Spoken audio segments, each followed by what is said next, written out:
It is often called the Forgotten War, yet it killed millions, pulled in the world's great powers, and pushed the planet to the edge of a wider conflict. And here is the strangest part.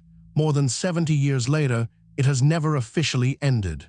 This is the Korean War, a story of stunning reversals, and a line drawn across a peninsula that still divides two worlds today. At the end of the Second World War, Korea was split in two along a line called the 38th parallel. To the north, a communist state backed by the Soviet Union and neighboring China. To the south, a state supported by the United States. It was meant to be temporary.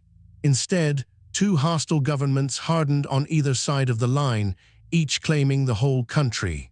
Then, in June 1950, the Northern Army swept across the border in a massive surprise invasion. Southern forces, caught off guard, collapsed. The invaders drove deep south, capturing the capital and pushing on. Within weeks, the defenders were pinned into a tiny corner in the far southeast, their backs to the sea. For the United States and its allies, fighting under a United Nations banner, the situation looked desperate. Then came one of the boldest gambles of the war. Instead of fighting straight up the peninsula, the commander launched a risky amphibious landing far behind enemy lines. At Inchon, troops stormed ashore against long odds, cutting the invading army off from its supplies. The effect was dramatic. The Northern Army, suddenly trapped, began to collapse. UN forces recaptured the south and then surged north, driving the enemy back across the border and deep toward the Chinese frontier.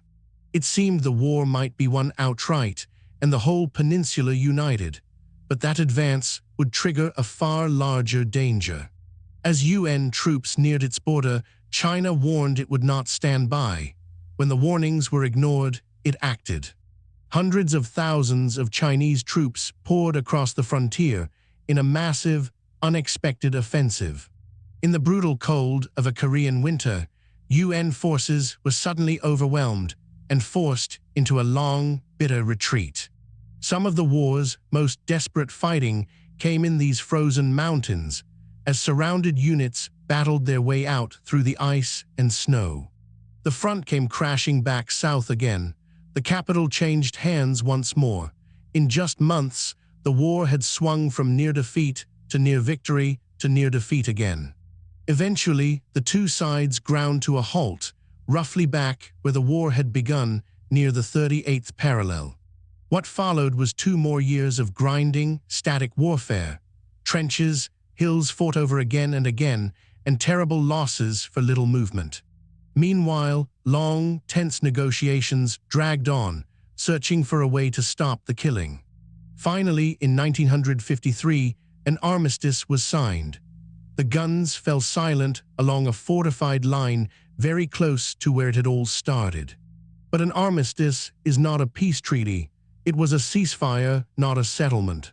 To this day, the two Koreas remain divided along that heavily guarded line, technically still at war.